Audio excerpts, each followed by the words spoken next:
Continuing with the Beat the Heat challenge here in Arizona, I'm replacing all the vent covers that came in the original RV, or with this RV, with a bi-directional vent cover. I like this. I've already done it in the bedroom. I feel like the living room's going to do better.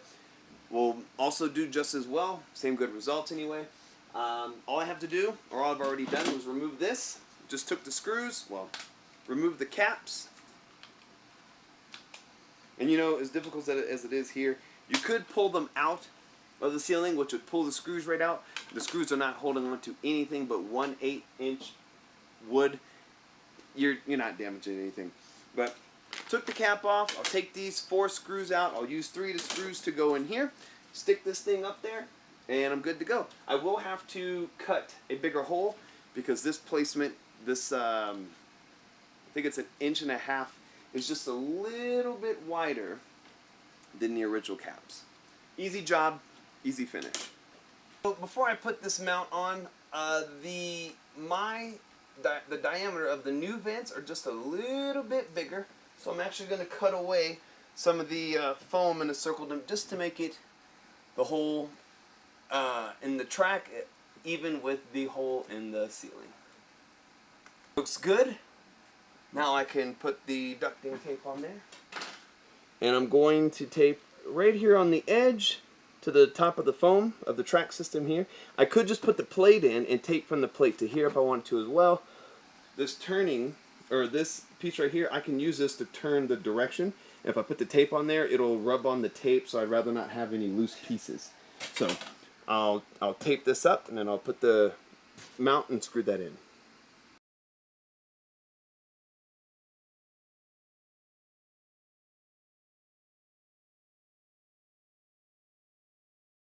Finish the ductwork. I'll now add the mount and then the actual directional vent. The only thing I'm going to do about this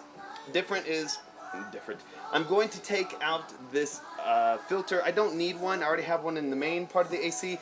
I don't need a second one. Plus, these are a little bit tougher to pop out, so I'd rather not pop these out, just to either replace or buy new ones from the lady I bought them from on eBay. So I do have a little bit of the ducting tape that shows. I'm just going to take my blade, cut around on the outside, and peel that off very easily.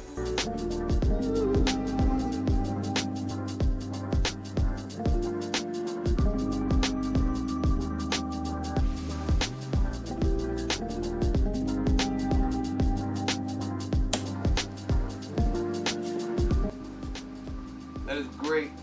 Now I can split my air in two different directions versus it all blowing in just one that I would constantly felt like if we were at the table and it wasn't that hot, I would stand up and direct it somewhere else. And there's other times where I felt like, hey, I need a little more air in this area, so I come and shape it to me. But towards the fridge, a lot of the heat that we get, or that I can trace, comes from over the top of the fridge. The fridge has got to breathe, and unfortunately, that is hot. Now add the heat that is coming from the sun that is hitting this slide out, at least on the side. That is a lot. So I'm happy with this. I'm now going to go do the rest of the last 2 down there by the ceiling fan.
Well, I see a chunk of this video has now been deleted, so instead of going over what today's video was supposed to be about, I'm going to finish this AC modification. Alright. Not to be biased, but my video before this was superb. It's not going to be that this time. I'm going to hopefully try to explain everything I did, even though all the guts are no longer here. But if you open up your AC as I'm opening mine, you will understand everything that I'm talking about. So here we go.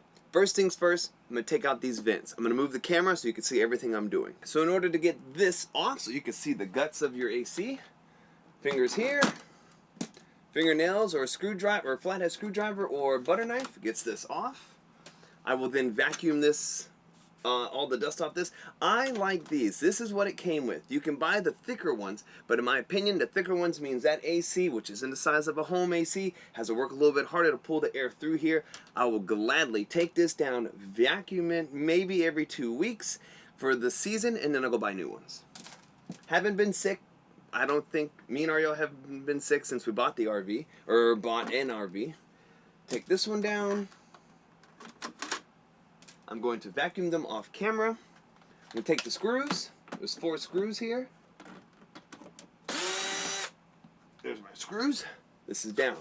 Okay. I don't remember the technical name of this little piece, but there's a white piece, plastic piece right here. It'll screw into these other 2 holes that are here. The function is to allow the air dump to come down underneath this center divide. If you open up your AC right now, you'll have a center divide piece right here. The air from the dump will come down, hit that plate, and distribute out left and right. That is it. Do I need it now? Nope, not with this system, but we'll get into that in a second. The center divide, its only job was to divide the heat being sucked up and the air coming down so they don't mix, because I don't think you're going to want to feel that. Now to the grand finale, I guess you could say that. Here is my KoolRV system. What a smart system compared to, if you look it up, RV airflow, which is a huge foam piece that is laid right in here. It takes up all this space, about the same amount of space that have been taken up with the foam divide plus that plate and plus the entire section. And all its job was to do was take the air coming out of your blowing it into your ducts, eliminating the dump system, and improving airflow, which is now through my split vents here in this back bedroom. $200, or is it? I think it was $175, or it's $250. Can't remember the price. Look it up. You'll see the price. Ridiculous for foam, but I have to respect that a man's got to pay the bills, so that's his business price. All right. For the next part. Next part is just installation. This cup, which is just a square with a hole at the bottom, it literally looks like, from anatomy wise, a pelvis and 2 hips without the legs. Well, you know what? Here's your legs. And then here's your feet. This part connects right into the dump, and then the hoses connect right into the ducting system. Now, when I got it, the hoses were too short. I would say 2 inches too short. I just got a dryer vent, because that's all the hose was. Replaced it, connected it to the feet, and put it into the duct. And I used the 3M tape, the ducting tape. Done. That is it. Look at all the space I have for the heat to be pulled through the vents that I had. Before, the space was this much. As big as this is, make that into a square, that's the space that you had. Other than that, that was it. It was as simple as push and lock, connect, tape. I didn't have to tape this, I taped it anyway. It locks in there to the point where when you pull it down, you really have to come down with a little bit of a good force to get that thing to unpop. And that was it. Installation done. It's about as long as it takes me to talk about it, or as long as this section of the video is. That was it. Now, put everything back together. Throw away this plate, it's unneeded. Throw away this divider, it's unneeded. You don't need that anymore. I did retape this because just out of the factory it didn't look as pretty as I wanted it to be, and I made it prettier. Now, we'll go continue with the video and talk about numbers, but I'm going to turn this on real quick so you can hear how loud it is. And there it is. I feel no airflow anywhere. I could feel it moving in here, but that's it.